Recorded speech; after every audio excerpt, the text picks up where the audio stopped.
धृतराष्ट्र उवाच धर्मक्षेत्रे कुरुक्षेत्रे क्षमोवेतायुष्यव मामका पाण्डवाक्षेव किमकुर्वत सञ्जय सञ्जय उवाच दृष्ट्वा तु पाण्डवानीकं व्यूढं दुर्योधनस्तदा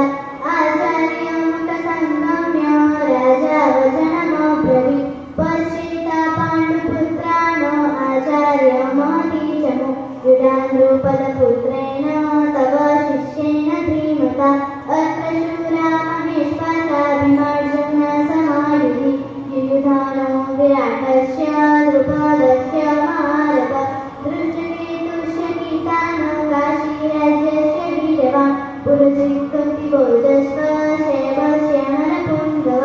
युधामनुष्य विक्रान्त उत्तमोजस्य वीरवान् सौभद्रो द्रौपदेयस्य सर्व एव महारथः अस्माकं तु विशिष्टाः तान् निबोधद्विजोत्तमः नायका मम सैन्यस्य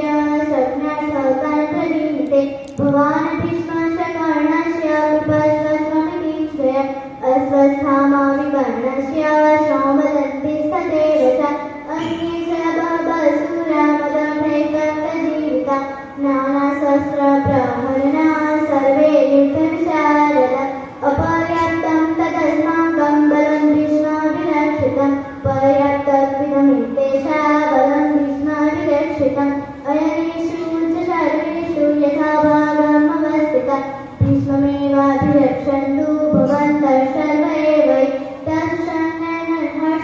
तत्संज्ञानहर्षकुरुवृद्धपितामहः सिंहनादमिदं द्रोणे शङ्खं गत्वा प्रतापवान् ततशङ्खार्षभेदस्य प्रणवानाकभूत सहसेवानभण्यन्त सशब्दस्तु मुलोभव ततश्रीते भयेषुक्ते महतीशं धने स्थितुं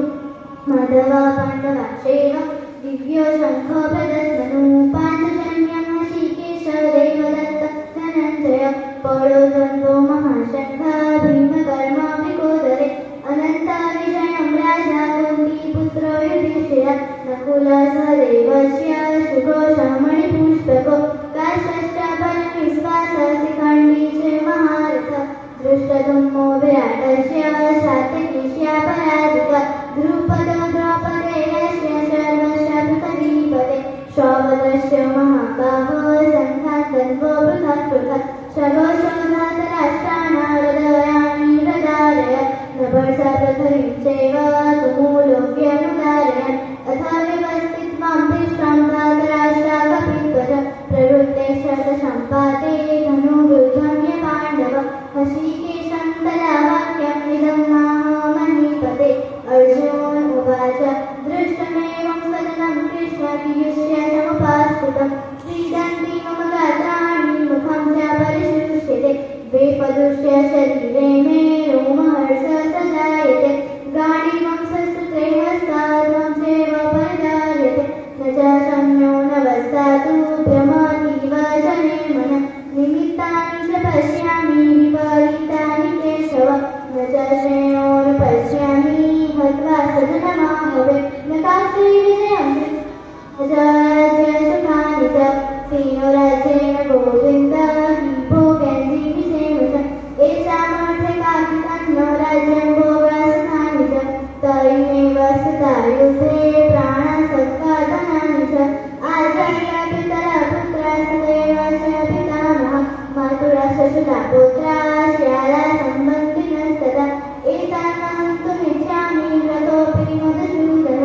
अपि त्रैलोक्यराज्यस्य हेतु किं नु महीकृते निहतधातराष्ट्राणां कापि विश्वासनादन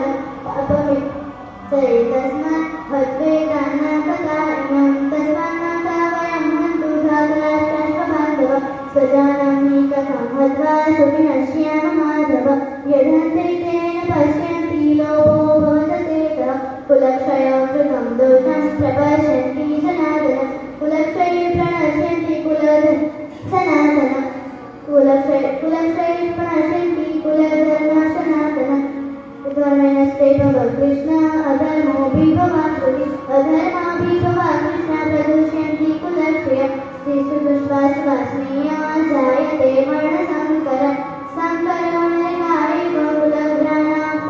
च पतन्ति पितरो येषां